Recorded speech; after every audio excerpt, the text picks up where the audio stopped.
आइए संभल की चर्चा शुरुआत करें, अपडेट आपको बताएं, लेकिन उससे पहले एक बड़ी खबर इस वक्त की आपको बता देते हैं। बड़ी खबर यह है, संभल से पहले महाराष्ट्र की बड़ी खबर है। महाराष्ट्र से खबर मिल रही है, एकनाथ शिंदे ने सीएम पद से इस्तीफा दे दिया है। एकनाथ शिंदे ने राज्यपाल को इस्तीफा सौंपा है। यह बड़ी खबर, ब्रेकिंग न्यूज आपको बता रहे हैं। जहां इस्तीफा सौंपा है उस वक्त डिप्टी सीएम दोनों ही, चाहे बात अजित पवार की हो या बात हो देवेंद्र फडणवीस साहब की, दोनों इस वक्त मौजूद रहे हैं और राज्यपाल सीपी राधाकृष्णन को उन्होंने अपना इस्तीफा सौंपा है। ये बड़ी खबर आपको बता रहे हैं, ब्रेकिंग न्यूज आपकी टेलीविजन स्क्रीन पर देखिए। एकनाथ शिंदे ने सीएम पद से इस्तीफा दे दिया है। एकनाथ शिंदे ने राज्यपाल को इस्तीफा सौंपा, राज्यपाल सीपी राधाकृष्णन को अपना इस्तीफा सौंप दिया है। ये बड़ी खबर, उनके साथ मौजूद रहे देवेंद्र फडणवीस और अजित पवार भी उनके साथ मौजूद रहे। ये बड़ी खबर आपको जानकारी दे रहे हैं, बड़ी खबर, बड़ी जानकारी साझा कर रहे हैं।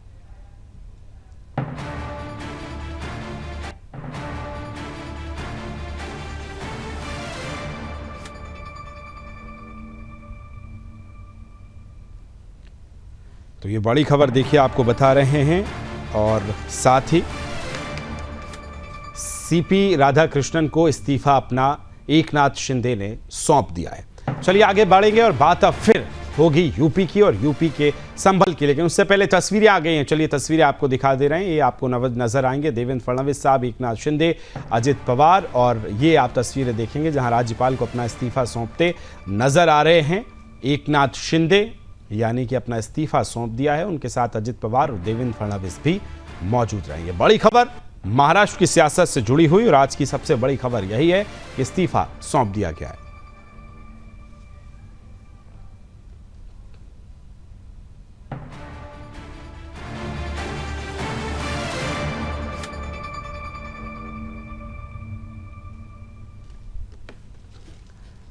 चलिए आगे बढ़ेंगे। संभल हिंसा की एफआईआर कॉपी भी अब सामने आ गई है। जी हां, एफआईआर में संभल हिंसा पर सनसनीखेज खुलासे हुए हैं। एफआईआर में आरोपी नंबर 1 जो है वो सांसद जियाउर रहमान बर्क को बनाया गया है।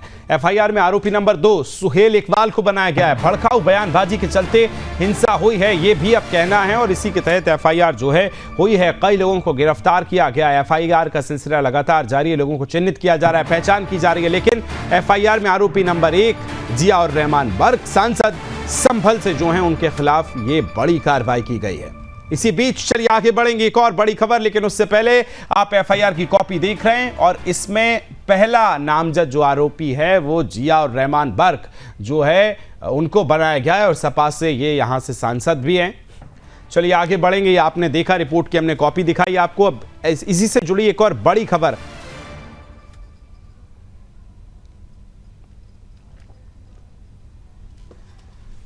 तो ये बड़ी खबर आपको बता रहे हैं और एफआईआर की कॉपी जो है देखिए वो भी आपको बता रहे हैं। नामजद जो आरोपी बनाए गए हैं इस पूरी एफआईआर में, उसमें जियाउर रहमान बर्क जो हैं वो भी शामिल है और उनके साथ तमाम जो एफआईआर में नाम अभी तक सामने आए, कई लोगों के खिलाफ एफआईआर हो चुकी है और एफआईआर की कॉपी जो है देखिए वो भी आपको दिखा रहे हैं।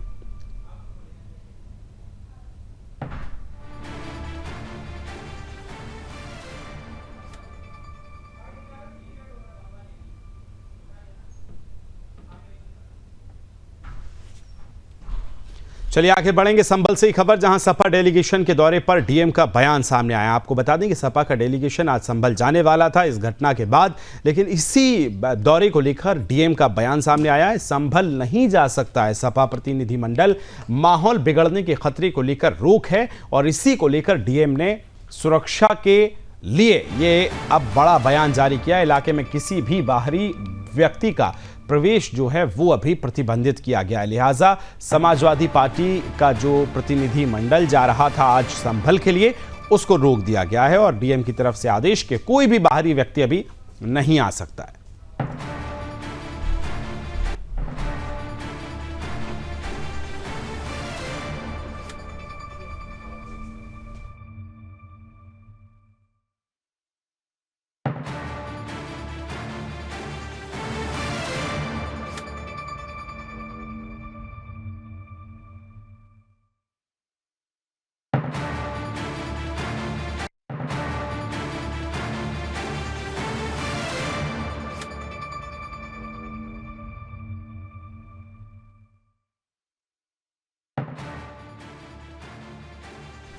तो आगे बढ़ेंगे संभल में बवाल के बीच अब तक क्या क्या हुआ, कैसी तस्वीरें आई, अभी भी वहां क्या कुछ चल रहा है, ये सब आपको दिखाएंगे। माहौल क्या है उससे पहले एक छोटी सी रिपोर्ट देखिए, मेरे सहयोगी ने तैयार की है, वो रिपोर्ट आपको दिखाते हैं और उसके बाद चर्चा की शुरुआत करेंगे।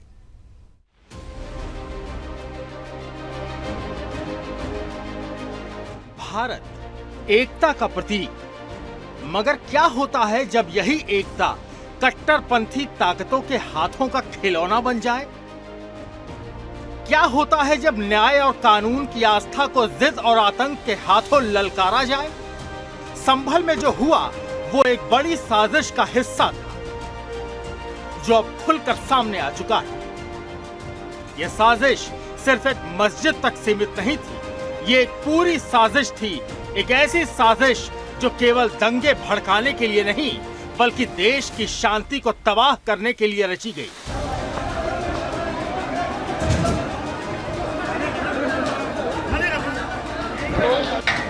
19 नवंबर 2024 जब अदालत का आदेश आया और जामा मस्जिद का सर्वे हुआ, तो किसी को अंदाजा नहीं था कि अगले कुछ दिनों में ये छोटे से सर्वे की घटना पूरे शहर को आग में झोंक देगी। 24 नवंबर को जब दोबारा सर्वे के लिए टीम पहुंची, तो मानो पूरे शहर का माहौल ही बदल गया।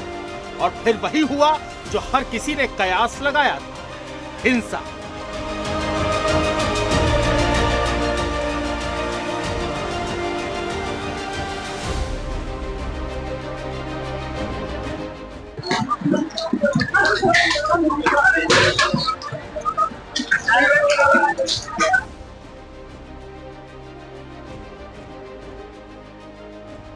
लेकिन ये कोई सामान्य हिंसा नहीं थी, ये एक सोची समझी साजिश थी। जामा मस्जिद के पास पुलिस की टीम पर हमला हुआ, जैसे दंगाई पहले से तैयारी कर चुके थे। पत्थर बरसने लगे, आगजनी हुई, फायरिंग हुई, गोलियां दागी गईं।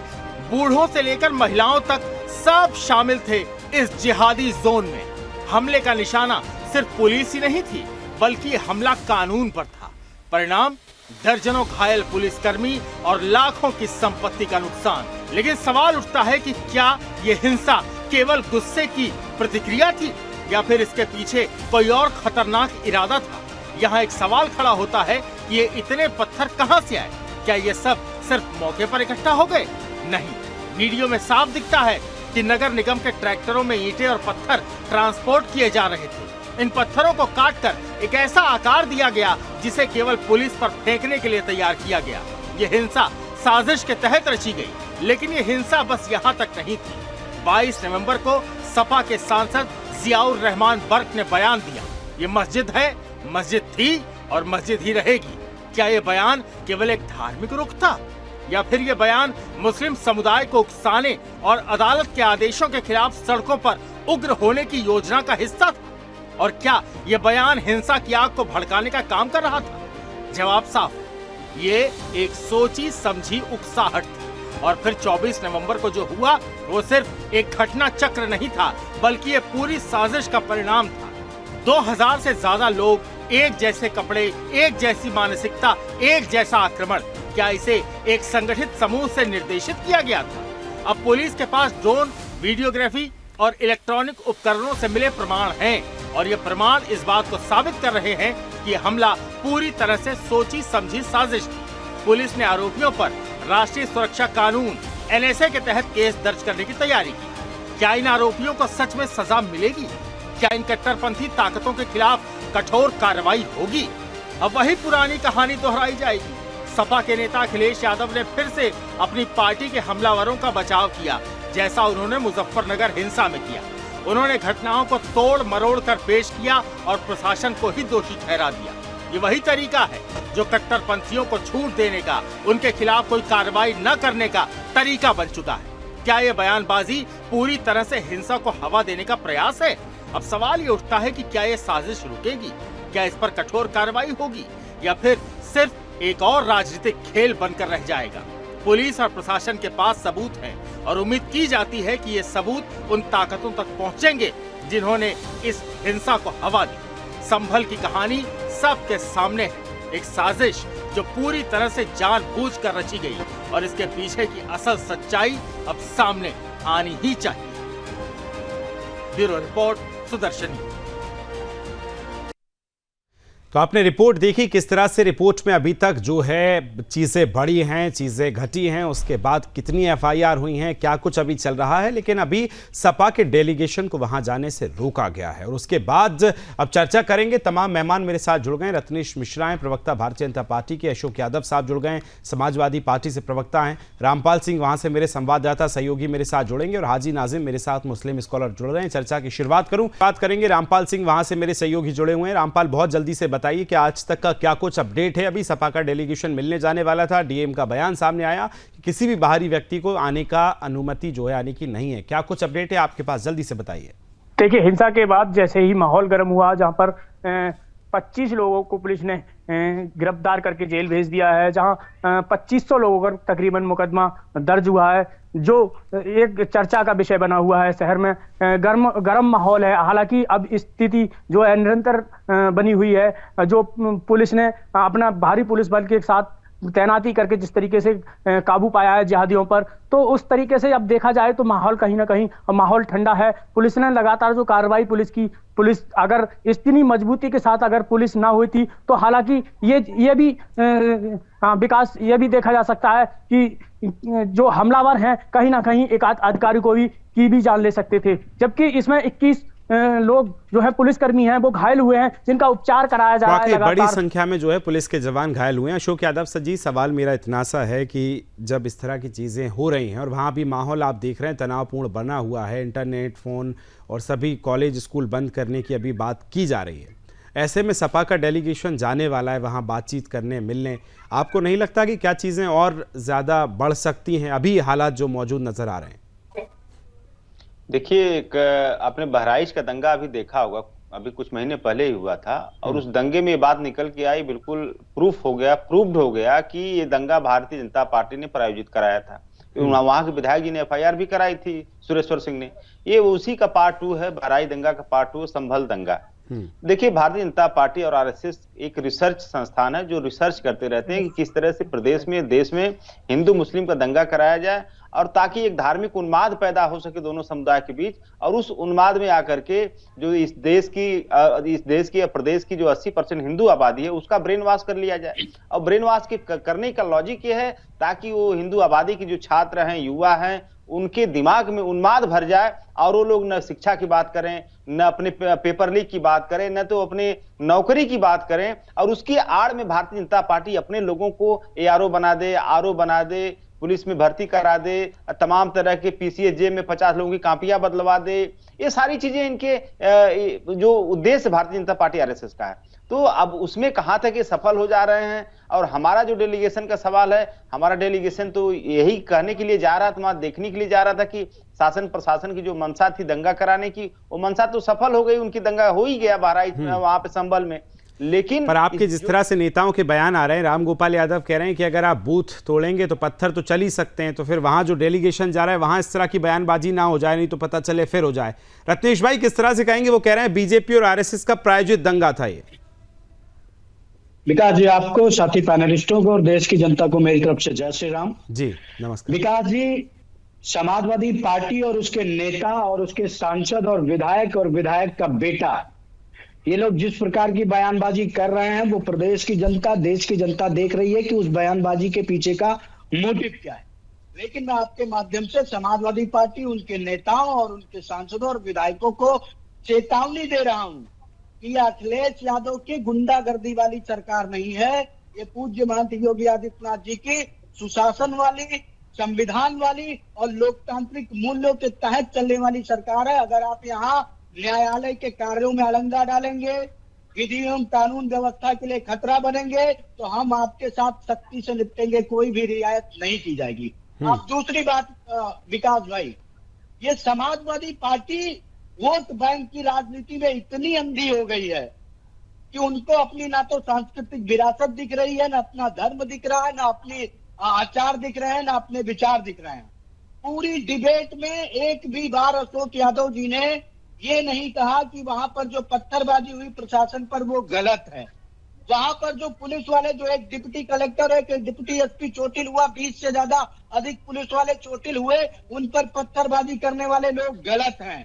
एक बार भी इन्होंने ये नहीं कहा कि इनके सांसद जो भी रहमान बर्क है उनको ऐसे भड़काऊ बातें नहीं बोलनी चाहिए थी।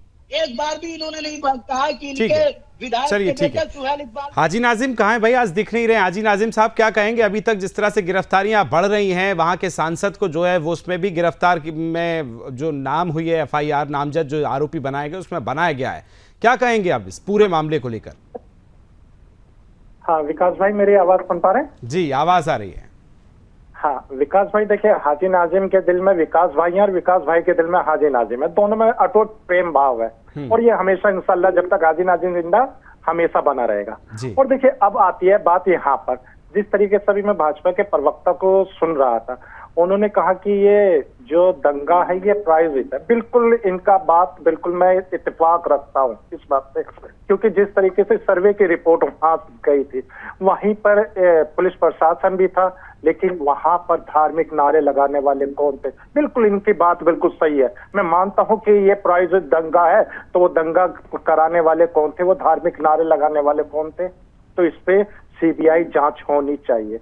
लेकिन जो बात मैं CBI जांच की मांग करने के लिए आपके पैनल पे भी बात रख रहा था, उससे पहले जो आपने एक रिपोर्ट चला रखे थे, हाँ विकास भाई, जिस तरीके से आपने ओपनिंग रिमार्क चला रखा था उसमें, तो मैं ये देख रहा था कि हाँ देखिए किस तरीके से यहाँ पर एक कम्युनिटी को टारगेट किया जा रहा है। देखिए लेकिन फिर भी मैं आपके हाजी नाजिम भाई एक बात बताइए मुझे, क्या आपकी कोई मजबूरी है क्या, जहाँ पत्थर चलते हैं आप उनके साथ खड़े हो जाते हैं, उनकी आप हितैषी बन के उनकी बात, प्रवक्ता ऐसा लगता है उन्हीं के हैं आप? एक सोचिए, थोड़ा सा समझिए इस बात को, ये कोई हिंदू मुस्लिम की लड़ाई नहीं है, ये नहीं है कि दो कम्युनिटी पे किसी ने पत्थर चला दिए। भाई कोर्ट के आदेश पे, अगर भाजपा का भी आदेश होता तो मेरा पहला सवाल अशोक यादव की जगह रत्नेश मिश्रा से होता। सवाल इतना है कि जब कोर्ट ने आदेश दिया, एक वहां जो है दायर की गई, उस पर कोर्ट ने कहा कि भाई सर्वेक्षण होना चाहिए, समय दिया, टीम पहुंची, खाकी के ऊपर जो सर्वेक्षण करने टीम पहुंची है उसके ऊपर पत्थर चलेंगे क्या? अशोक यादव साहब क्या न्याय? अगर ये बताइए आप, चलिए सहमत नहीं है उस सर्वेक्षण से तो हाईकोर्ट जाइए ना, कोर्ट का फैसला सड़कों पे होगा क्या? सिर फोड़ देंगे किसी का? विकास भाई, क्या इतना समय दिया गया? भी गलत था। क्या कोर्ट की तरफ से इतना समय दिया गया कि वहां पर दूसरे पक्ष को सुना गया? वहां सिर्फ जिस तरीके की बात है, लेकिन मैं कोर्ट के जो आदेश है उसके ऊपर बात। हाजी नाजिम, आप तो पढ़े लिखे हैं मेरे भाई, आप ये बताइए, कोई आपको अगर असहमति होती है तो उसके खिलाफ आप कोर्ट जाते हैं कि पत्थर उठाते हैं सड़कों पर? सवाल तो मेरा ये है। हाँ विकास भाई, देखिए आपके सवाल का जवाब देता हूँ। देखिए रत्नेश भाई 10 सेकंड बोल लीजिए, चलो कुछ कहना चाह रहे हैं वो। अगर हाँ रत्नेश जी, नाजिम भाई बोल रहे हैं। हाँ अब देखिए विकास भाई, यही बात मैं कहना चाहता हूं कि वहां पर जो भी जिहादी और आतंकी मानसिकता के लोग जो पुलिस प्रशासन और न्यायालय द्वारा न्यायालय के आदेश पर गई टीम पर पत्थरबाजी कर रहे थे, उनकी आलोचना तक नहीं कर पा रही है विपक्ष और उनके समर्थक। मतलब गलत को गलत। चलिए इस विषय पर हम बृहद चर्चा करेंगे। मुझे लगता है 6 बजे आज इसी पे चर्चा होगी। अशोक यादव साहब फिर मैं आपको बुलाऊंगा। रत्नेश जी आपसे कोशिश करूंगा, फिलहाल समय मुझे बाध्य कर रहा है, नहीं तो चर्चा विस्तार से हो सकती थी। अशोक भाई आपका, रत्नेश जी, हाजी नजीम साहब और रामपाल, सभी का बहुत बहुत धन्यवाद मेरे साथ जुड़ने के लिए। फिलहाल वक्त एक छोटे से ब्रेक का, जल्द हाजिर होंगे।